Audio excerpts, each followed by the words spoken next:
Hello everyone, welcome back to our channel Shiksha Pariksha. आज के इस वीडियो में हम सार संग्रह के सेट नंबर 72 के क्वेश्चन को डिस्कस करेंगे।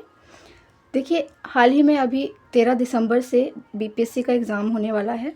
ठीक है, तो बीपीएससी की तैयारी अगर जो भी छात्र लोग कहीं कर रहे हैं, कमेंट कीजिए।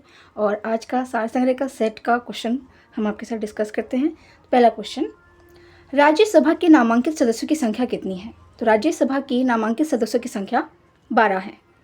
नेक्स्ट क्वेश्चन है, धर्मनिरपेक्षता का क्या अर्थ है? धर्मनिरपेक्षता का अर्थ है राजनीतिक और सामाजिक दर्शन की व्यवस्था जो किसी एक धर्म का पक्ष नहीं ले। ठीक है। नेक्स्ट क्वेश्चन है आपका कि शून्यकाल का अर्थ क्या है? देखिए, शून्यकाल का क्या अर्थ है कि जब अत्यंत महत्वपूर्ण मामलों पर विचार विमर्श उठाया जाता है। जब अत्यंत महत्वपूर्ण मामलों पर विचार विमर्श उठाया जाता है तो उसका अर्थ होता है शून्यकाल। नेक्स्ट है, भारत की संसद में कौन से अंग होते हैं? भारत के संसद में इम्पॉर्टेंटली 3 अंग होते हैं, राष्ट्रपति, लोकसभा और राज्यसभा। याद रखिएगा, इम्पॉर्टेंट है। भारत के संसद में कौन से अंग होते हैं?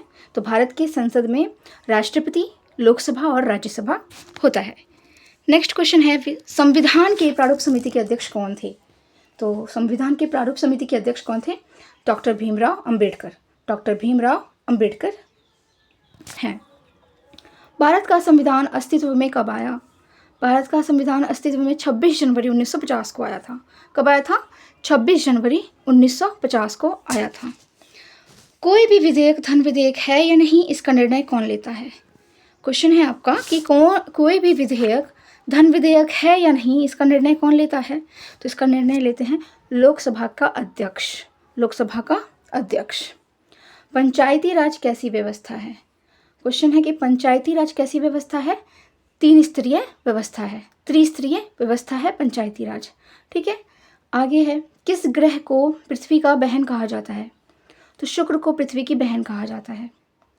नक्शे और ग्लोब पर अंतर्विभाजक लाइनों को क्या कहते हैं? क्या कहते हैं? ग्रेटिक्यूल। क्या कहते हैं? ग्रेटिक्यूल कहते हैं। सहारा रेगिस्तान कहाँ स्थित है? सहारा रेगिस्तान अफ्रीका में स्थित है। नेक्स्ट, लक्षद्वीप समूह किस प्रकार के द्वीप हैं? लक्षद्वीप समूह प्रवाल द्वीप हैं। प्रवाल द्वीप हैं। कॉफ़ी की खेती किन पहाड़ियों में होती है? कॉफ़ी की खेती सह्याद्री में होती है। कहाँ होती है? सह्याद्री। नेक्स्ट है, नम पर्णपाती जंगल कहाँ पाए जाते हैं? नम पर्णपाती जंगल सहरसा और पूर्णिया जिला में पाए जाते हैं। ये 2 बिहार के जिला हैं। ठीक है, सहरसा और पूर्णिया। मानव विकास सूचकांक किसके द्वारा बनाया गया है? मानव विकास सूचकांक अमर्त्य सेन और महबूब उल हक के द्वारा बनाया गया है। 1 रुपये का नोट और सभी सिक्के किसके द्वारा जारी किए जाते हैं? इम्पॉर्टेंट है ये क्वेश्चन, बहुत इंपॉर्टेंट है कि 1 रुपये के नोट और सभी सिक्के में जो जारी किए जाते हैं वो वित्त मंत्रालय के द्वारा जारी किए जाते हैं। वित्त मंत्रालय के द्वारा जारी किए जाते हैं। भारत में हरित क्रांति और किस और नाम से जाना जाता है? भारत में हरित क्रांति को हम बीज, खाद और सिंचाई क्रांति के नाम से भी जानते हैं। ठीक है। नेक्स्ट है, वैश्वीकरण से भारत का कौन सा क्षेत्र सबसे कम लाभान्वित होता है? तो वह है कृषि क्षेत्र। क्या है? कृषि क्षेत्र। 11वीं पंचवर्षीय योजना किसके द्वारा तैयार किए गए मॉडल पर आधारित है? तो ये जो 11वीं पंचवर्षीय योजना है यह सी रंगराजन के मॉडल पर आधारित है।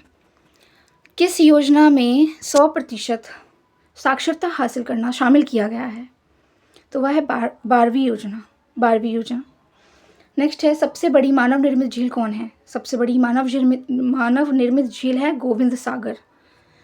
तिलैया मेथेन, पंचेत और कोनार बांधों को किस नदी पर बनाया गया है? तो ये दामोदर नदी पे बनाया गया है, जिसे बंगाल का शोक कहा जाता है, दामोदर नदी। नेक्स्ट है, संयुक्त राष्ट्र संघ का मुख्यालय कहाँ स्थित है? तो इसका मुख्यालय न्यूयॉर्क USA में स्थित है। फ्लॉट लाइन्स किसने लिखा है? फ्लॉट लाइन्स जो है ये रघुराम राजन ने लिखा है। किसने लिखा है? रघुराम राजन ने लिखा है। नेक्स्ट है, विश्व की पहली महिला प्रधानमंत्री कौन थी? तो विश्व की पहली महिला प्रधानमंत्री श्री मावो भंडार नाइके थी। कौन थी? श्री मावो भंडार नाइके। ठीक है। भारत का राष्ट्रीय गान किसने रचा है? तो ये जो भारत का राष्ट्रीय गान है जन गण मन, ये रविंद्रनाथ टैगोर ने इसकी रचना की है। किसने? रविंद्रनाथ टैगोर ने। नेक्स्ट है लाख बख्श की उपाधि किस सुल्तान को दी गई है? तो ये जो लाख बख्श की उपाधि है कुतुबुद्दीन ऐबक को दी गई है। किसको? कुतुबुद्दीन ऐबक को, जो कि गुलाम वंश का संस्थापक हैं। नेक्स्ट है चौसा का युद्ध किनके बीच हुआ? चौसा का युद्ध हुमायूं और शेरशाह के बीच हुआ है। दिल्ली में जामा मस्जिद किसके द्वारा निर्माण कराया गया है? दिल्ली में जामा मस्जिद जो है ये शाहजहां के द्वारा निर्माण कराया गया है। किस युद्ध ने बंगाल में अंग्रेजों को सर्वोच्चता प्रदान की है? तो ये है बक्सर का युद्ध। बक्सर का युद्ध जो है उसके द्वारा ही बंगाल में अंग्रेजों को सर्वोच्चता प्रदान हुई। भारत में रेलवे का प्रारंभ करने का श्रेय किसको जाता है? भारत में रेलवे जो स्टार्ट करवाया था वो लॉर्ड डलहौजी, ठीक है, लॉर्ड डलहौजी ने करवाया था। नेक्स्ट 1857 के विद्रोह का तत्कालिक कारण क्या है? तो चर्बी वाला कारतूस सबसे इम्पॉर्टेंट है कि चर्बी वाला कारतूस था जिसके कारण ही 1857 का विद्रोह का स्टार्ट हुआ था, और वो भी स्टार्ट किसने किया था? मंगल पांडे ने किया था, ठीक है। नेक्स्ट है पानीपत का प्रथम युद्ध किस वर्ष हुआ? पानीपत का प्रथम युद्ध 1526 ईस्वी में हुआ था। सम्राट अशोक के अधिकतर शिलालेख किस लिपि में लिखे गए हैं? तो सम्राट अशोक के अधिकतर शिलालेख जो हैं ये ब्राह्मी लिपि में लिखे गए हैं। नालंदा का प्राचीन विश्वविद्यालय किस वंश के दौरान बनाया गया था? नालंदा का प्राचीन विश्वविद्यालय गुप्त वंश के दौरान बनाया गया था। रश्मिरथी किनके द्वारा रचित ग्रंथ है? ये जो रश्मिरथी है, रश्मिरथी ये रामधारी सिंह दिनकर के द्वारा रचित ग्रंथ है। नेक्स्ट है फणीश्वर नाथ रेणु क्या थे? तो जो फणीश्वर नाथ रेणु थे वे कवि थे। क्या थे? कवि। नेक्स्ट क्वेश्चन है आपका कि गौतम बुद्ध का जन्म कहाँ हुआ था? गौतम बुद्ध का जन्म लुम्बिनी में हुआ था, नेपाल के लुम्बिनी में। दीदारगंज याक्षिणी किस काल की है? ये जो दीदारगंज याक्षिणी है मौर्य काल की है। नेक्स्ट क्वेश्चन है आपका देश रत्न की उपाधि किसे दी गई थी? देश रत्न की उपाधि डॉक्टर राजेंद्र प्रसाद जी को दी गई थी। पृथ्वी तल से ऊपर या नीचे जाने पर गुरुत्वीय त्वरण का मान क्या होगा? क्या होगा? घट जाएगा। सोने के आभूषण बनाते समय इसमें क्या मिलाया जाता है? तो इसमें तांबा मिलाया जाता है। आतिशबाजी में हरा रंग किसकी उपस्थिति के कारण होता है? बेरियम की उपस्थिति के कारण आतिशबाजी का रंग हरा होता है। नेक्स्ट है सभी चुंबकत्व का स्रोत क्या है? तो विद्युत आवेश है। प्रकाश का वेग पहली बार किसने खोजा? प्रकाश का वेग पहली बार रोमर ने खोजा था। पौधे के किस भाग को मिट्टी में गाड़ते हैं और कौन प्रकाश संश्लेषण का स्थल है? तो जो पौधे का जो भाग है जो मिट्टी में गड़ा जाता है वो है जड़, और प्रकाश संश्लेषण का सबसे इम्पॉर्टेंट पार्ट होता है वह पत्ते, क्योंकि पत्तों में क्लोरोफिल पाया जाता है, ठीक है। मानव शरीर का सबसे बड़ा ग्रंथि क्या है? तो लीवर है। लीवर सबसे बड़ी ग्रंथि है मानव शरीर की। बाइनरी सिस्टम का आधार क्या है? तो देखिए बाइनरी सिस्टम का आधार क्या है?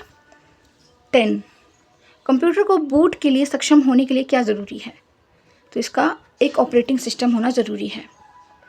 नेक्स्ट है कंट्रोल और बदलाव किस प्रकार की कुंजी है? तो ये मॉडिफायर कुंजी है।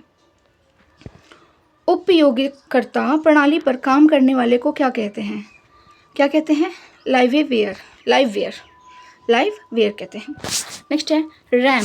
रैम क्या है? तो रैम का फुल फॉर्म होता है random access memory. Random access memory. तो इसी के साथ ये जो सेट है हमारा कंप्लीट होता है। ऐसी ही और वीडियो की जानकारी के लिए लाइक शेयर सब्सक्राइब और अपने फ्रेंड्स के साथ ज़रूर शेयर करें ताकि उनको भी हेल्प हो सके उनके एग्ज़ाम के लिए। Thank you.